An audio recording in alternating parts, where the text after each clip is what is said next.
El borde de la galaxia no era un lugar para historias cómodas, era una herida que sangraba secretos.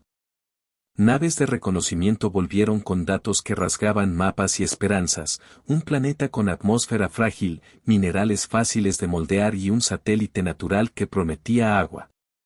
Para la humanidad, que llevaba siglos extendiéndose entre remotos brazos estelares, era una oportunidad demasiado urgente para declinar. Para el imperio que gobernaba esa región desde antes de que los humanos aprendieran a enterrar a sus muertos en gravedad baja, era una intrusión intolerable. La detección del plan de terraformación encendió alarmas en ambas orillas del vacío. El comandante era un hombre curtido por misiones, fama y pérdidas. Su nombre ya corría por cantinas orbitales y foros de inteligencias, un símbolo de lo que la humanidad hacía cuando la supervivencia no pedía permiso. Él no hablaba demasiado en público.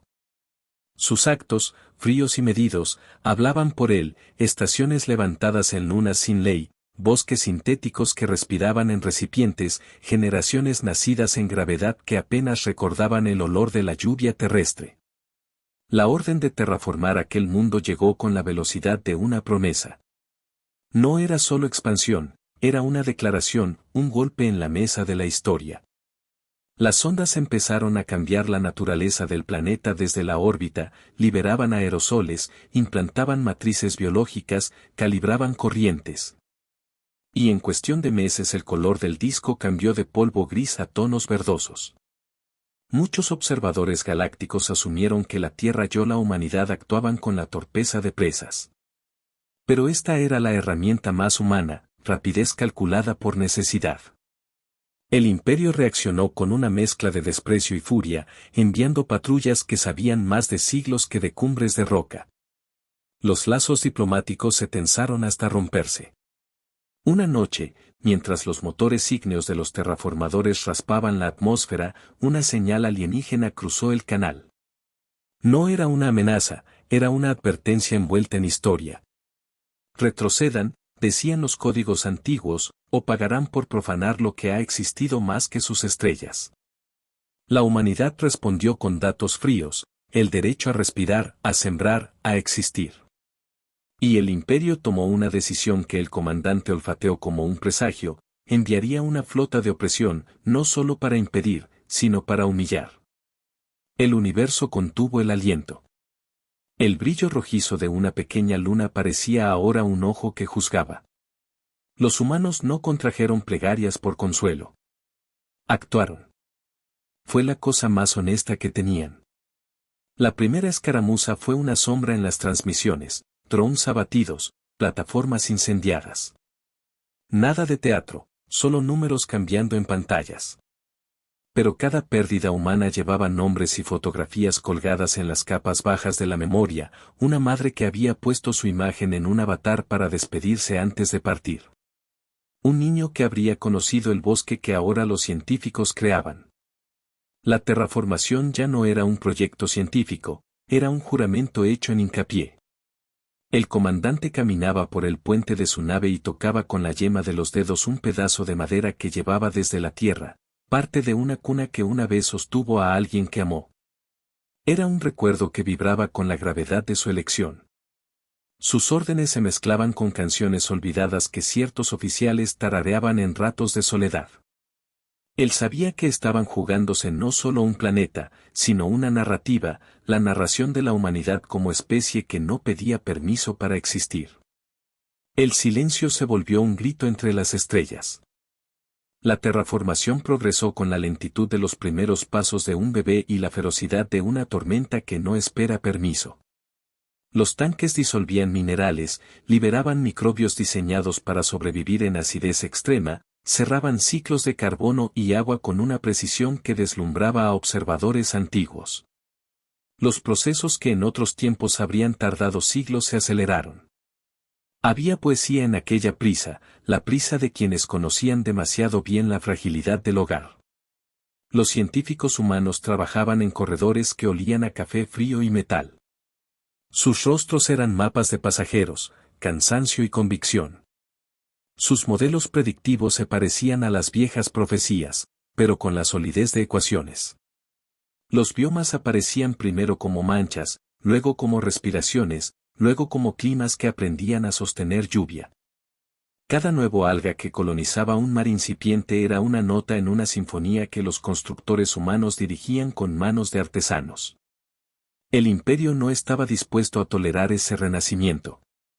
Desde sus plataformas en órbita, las naves de guerra comenzaron maniobras que dejaban rastros fríos en la piel del sistema solar, patrullas que bloqueaban rutas, interceptores que tallaban la noche con púas de plasma.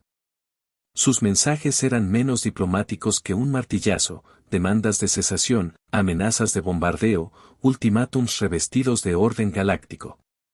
La humanidad respondió con una lista de condiciones que olían a desafío: ellos no se retirarían. En la superficie, los ingenieros humanos instalaron réplicas de estaciones meteorológicas, plantaron semillas sintéticas, inocularon bacterias que convertían roca en suelo fértil. La primera lluvia que tocó el polvo levantó suspiros entre los equipos.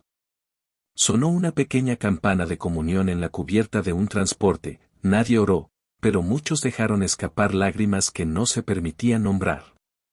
Una grabación de una canción infantil de la Tierra se filtró en los altavoces, la voz de una niña que una vez había recitado el nombre del planeta en un idioma antiguo, y el sonido se quedó pegado a la memoria de todos. La humanidad aprendió a no confiar en la tregua del espacio.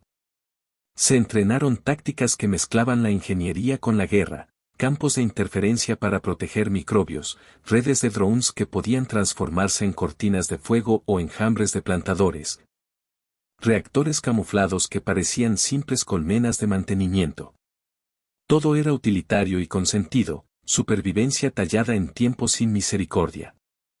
Una memoria de la tierra ardía como una llama fría dentro del comandante, la imagen de una bandera quemándose en una plaza donde una multitud cantó hasta que la voz se les quebró. Fue una lección: cuando las llamas devoraban símbolos, la gente encontraba nuevas banderas en actos de creación. Él llevaba esa lección en la espalda, bajo el chaleco, en forma de un parche quemado cosido al azar. Su decisión se volvió una estatura: si el imperio quería someterlos por miedo, les mostrarían que el miedo no gobernaba su latido. El universo contuvo el aliento. La galaxia escuchó el latido humano. La calma antes de la tormenta tomó la forma de firmas digitales, acuerdos secretos entre colonias, contratos con mercenarios que habían vivido toda su vida en fronteras sin ley. Y convoyes de alimentos que cruzaban la noche con escoltas de plasma. La humanidad no pretendía solo resistir, pretendía convertir la resistencia en terreno firme. Cada módulo instalado era una promesa de futuro y también una patada contra la hegemonía del imperio. Crear vida en un mundo que otros habían marcado como suyo era una ofensa deliberada. Los líderes del imperio, en sus cámaras de mármol oscuro, discutían la mejor manera de restaurar el orden. Sus palabras eran metales fríos que caían como condenas. Un plan de castigo se formuló: bombardear las estaciones clave, atacar los reactores de terraformación y hacer del planeta un recuerdo de lo que sucede a quien se atreve a desafiar la jerarquía galáctica. Sus capitanes habían olvidado que la humanidad no era un solo cuerpo, sino una constelación de voluntades. La primera verdadera batalla por la superficie no fue lo que cualquiera esperaba. No hubo maniobras nobiliarias con naves colosales, hubo emboscadas hechas por manos pequeñas, por drones que se ocultaban como insectos bajo la corteza de cometas. Los humanos aprendieron a usar la rapidez como arma, atacar y desaparecer, mover recursos con trampas de oscuridad y maldecir señales. El imperio respondió con furia, desplegando armas que doblaban el terreno, que rasgaban redes y que dejaban cicatrices en el aire. La noche que comenzaron las ofensivas, el cielo explotó en una constelación de fuego y acero. Fue un estruendo que pidió el olvido. Las sirenas de las estaciones sonaban como un coro de advertencia. El comandante observó desde una cúpula blindada mientras su gente corría por corredores iluminados por alarmas. Un técnico, joven y con manos manchadas de bioma, dejó caer una caja de muestras que contenía el primer brote de una planta que ellos esperaban ver crecer. El gesto fue una miniatura de tragedia humana, la pérdida de algo que no volvería, un futuro que se postergaba. Los humanos no rezan. Actúan. El conflicto escaló en fases que parecían ensayos de una tragedia mayor. Hubo días de pequeñas victorias, drones que desviaron misiles, sabotajes a satélites del imperio, y noches de dolor absoluto, bases que cayeron, estaciones que fueron convertidas en paisajes de ceniza. El comandante organizaba contraofensivas como quien escribe un poema en medio de un naufragio, con ritmo, con remate y con la certeza de que cada verso podía costar vidas. A su lado, la tripulación era una mezcla de veteranos, científicos que aprendían a disparar y jóvenes que tomaban decisiones que tendrían eco en generaciones. En un ataque para defender un reactor de terraformación, el enemigo lanzó una bomba capa, una arma diseñada para rasgar la matriz biológica sin tocar las estructuras. El destructor biológico dejó un círculo de muerte donde apenas una semana antes había nacido un arroyo. Los ingenieros que rodeaban el reactor trabajaron con máscaras y manos que temblaban. Un técnico mayor, que había visto la caída de 3 colonias en su vida, tomó la decisión de sacrificar su propio equipo para sellar una fuga. Su rostro quedó congelado en imágenes que se difundieron después como íconos de resistencia, el hombre que eligió morir porque la causa era más grande que su miedo. La memoria humana tiñó cada acción de un peso que no se podía calcular en estadísticas. Llegó un mensaje grabado que el comandante se negó a borrar, la canción de un piano distante, un trozo de una melodía que sonaba a lluvia en la tierra. Esa melodía penetró los compartimentos donde las personas comían y dormían. Parecía decir, esto es por lo que hemos venido. La canción era un recordatorio de hogar que dolía, un hilo que unía niños en colonias con ancianos que no habían visto el mar en décadas. El imperio cambió de táctica. Comenzó a usar jueces orbitales, naves cuya sola presencia apagaba comunicaciones, cuya sombra silenciaba redes y que, cuando disparaban, fragmentaban la primera capa de la biosfera. La humanidad respondió con su arma más humana, imaginación aplicada a la ingeniería. Se diseñaron escudos bioadaptativos que no solo protegían, sino que aprendían.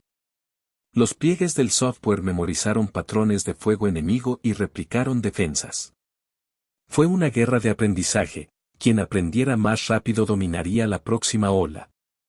Durante una retirada planeada, el comandante vio caer una cápsula con nombres. Era un contenedor con recuerdos que las familias enviaban en secreto, fotos, cenizas, cartas. La cápsula explotó en la atmósfera, liberando fragmentos que flotaron como confeti gris. Entre esos fragmentos, una fotografía familiar se mantuvo casi intacta, la imagen de una mujer sosteniendo a un niño bajo lluvia. El comandante la recogió con dedos que olían a metal caliente. Sintió el peso de esa lluvia, de esa mano, como si la tierra le recordara por qué hicieron lo imposible. El universo contuvo el aliento. Una estrella menor se partió en silencio.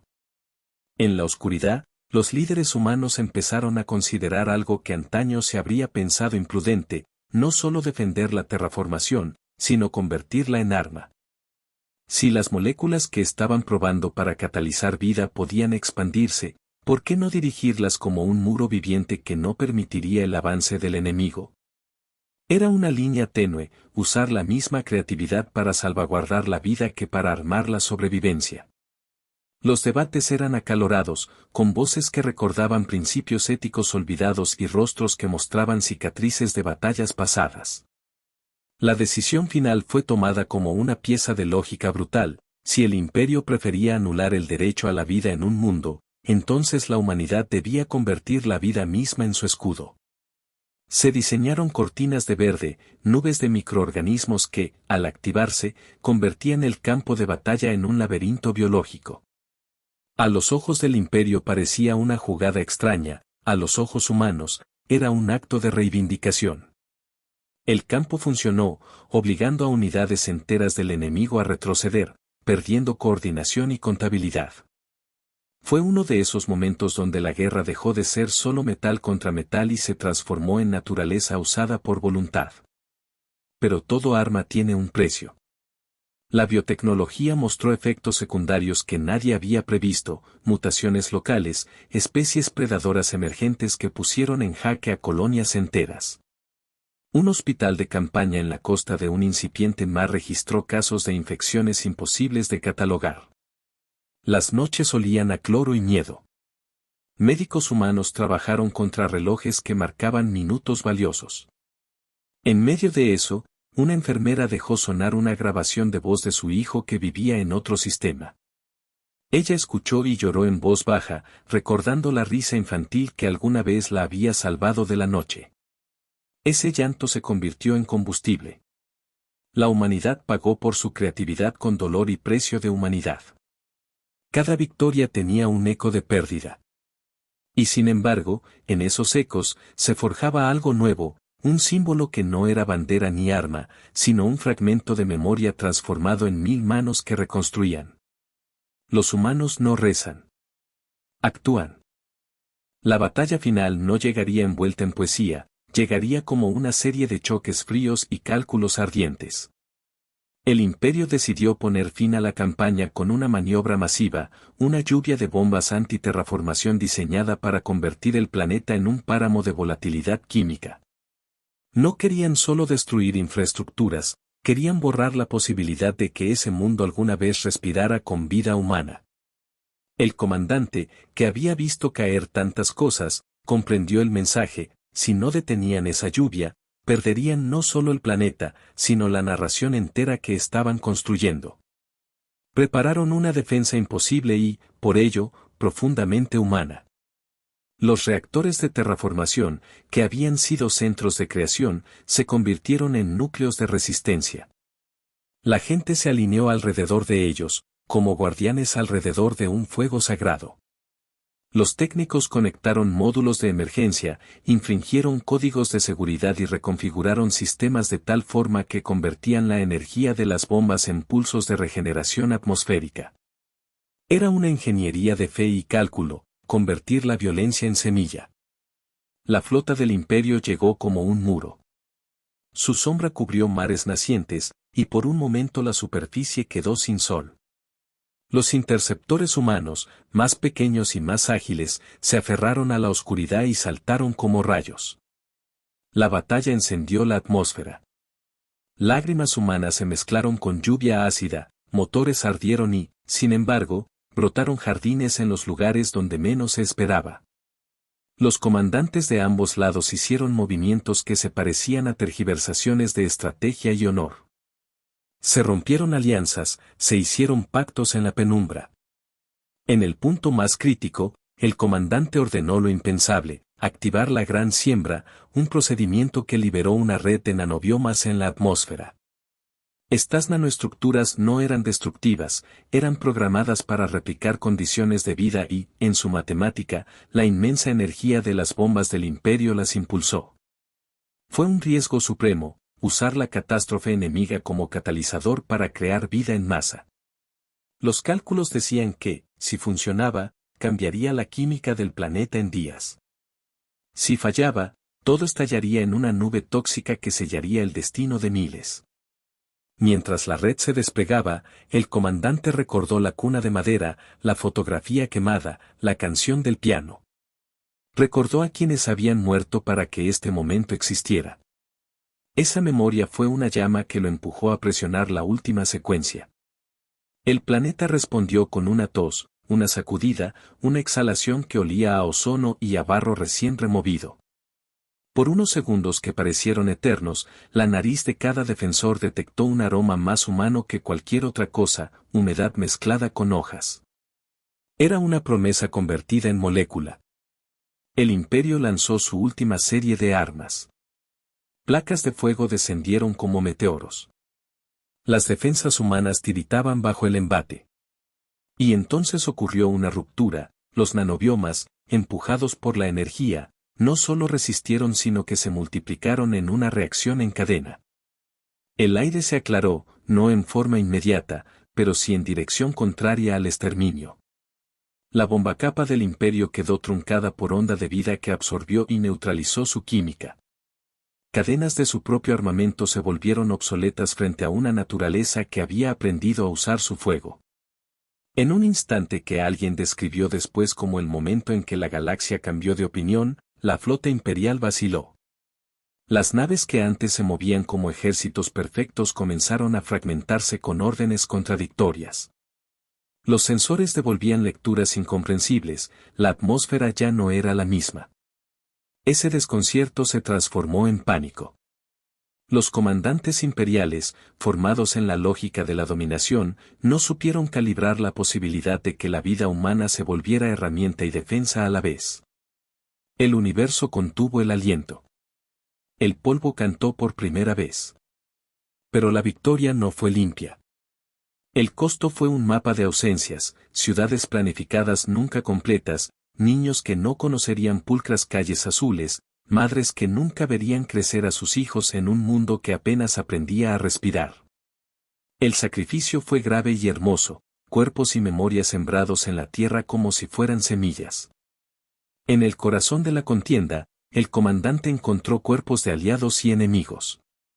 Miró un casco imperial roto y pensó en las manos que lo habían construido. No hubo júbilo exultante, solo un asentimiento profundo, como quien termina una oración y descubre que ha cambiado por dentro. La humanidad ganó porque no luchó por dominación, luchó por posibilidad. La terraformación, ejecutada en la misma noche que la intentaron apagar, se volvió irrompible en su núcleo. Las mecánicas de la vida se habían apoderado de la violencia que las quería destruir y, con inteligencia humana, la redirigieron.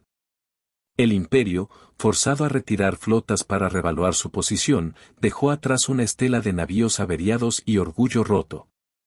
Para los que vivieron la batalla, fue la demostración de que la prisa humana fundida con ingenio podía cambiar el curso de una era. Los humanos no rezan. Actúan. Cuando la última sombra de plata del imperio se perdió en los corredores estelares, la superficie del planeta comenzó un proceso que sería largo y delicado. Nubes se formaron con lentitud y educación, mares jóvenes aprendieron a balancear sales, praderas tímidas se estiraban como niños despedazando sus dedos. Los ingenieros que aún respiraban caminaron entre germinaciones que parecían incredulidad. Ellos plantaron marcadores, no para reclamar posesión, sino para recordar que allí empezó una historia nueva. El comandante se paró en la orilla del primer lago que la humanidad había logrado mantener sin que se volviera ácido. La luz del amanecer le rozó el rostro con frialdad y calor a la vez. Llevaba la fotografía de la mujer con el niño en su mano. La imagen ahora tenía manchas de ceniza y sal. Él dejó la foto sobre una roca y, sin rituales, la cubrió con tierra. Fue un acto de entierro y siembra, la vieja memoria sería nutriente para lo que estaban haciendo. En su pecho había una mezcla de alivio y culpa. Sabía que muchas vidas habían pagado por esa tierra. Sabía también que la memoria de la tierra tenía derecho a seguir en esos suelos. En las colonias, comenzaron pequeñas celebraciones improvisadas. No hubo himnos imperiales ni ceremonia estatal, hubo comidas compartidas, canciones que mezclaban idiomas humanamente revueltos, niños que saltaron en charcos por primera vez en generaciones. Un anciano tocó las primeras notas de aquel piano distante, y la melodía volvió a recorrer las calles como un hilo que cosía heridas. Los sobrevivientes escribieron nombres en tablillas. Las tablillas se clavaron en los bosques jóvenes como advertencia y como homenaje, recordatorios de que la creación había sido pagada con sangre. A lo largo de la siguiente estación, la diplomacia humana cambió de timbre. Las colonias vecinas enviaron misiones de observación, no de invasión. Hubo conversaciones prudentes con razas que antaño habían permanecido al margen. El imperio, ensimismado y humillado, reajustó su política, no porque la humanidad lo necesitara, sino porque el costo ya era demasiado alto para sostener la misma arrogancia. La galaxia aprendió una lección no escrita, había una especie que, cuando la empujaban hacia la oscuridad, devolvía la luz multiplicada. Las historias personales siguieron floreciendo con la misma mezcla de ternura y filo que había definido la campaña. Una enfermera reconstruyó su relación con su hijo a través de mensajes que tardaban semanas en llegar, un técnico mayor que se sacrificó en un reactor fue recordado en versos murmurados por generaciones. Un joven soldado encontró su vocación en la botánica y dedicó su vida a estudiar las primeras especies de aquel mundo. La memoria humana, frágil y firme, se convirtió en el símbolo más claro de la victoria. El comandante, cuando la marea de la reconstrucción ya no requería su presencia constante, escribió un pequeño informe que nadie leería jamás por completo. Una nota en la que decía que la humanidad había aprendido algo que no figuraba en sus manuales. Había algo casi religioso en esa lección: la creación y la defensa podían ser la misma cosa. Había un lenguaje nuevo entre su especie y el planeta: cuidado y tenacidad. En ocasiones, la noche le devolvía a la mente la canción de lluvia y la bandera quemada. Eran voces que volvían en sueños y en vigías.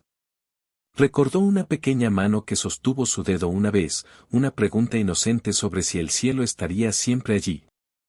Él no podía prometer eternidad. Solo podía prometer empeño.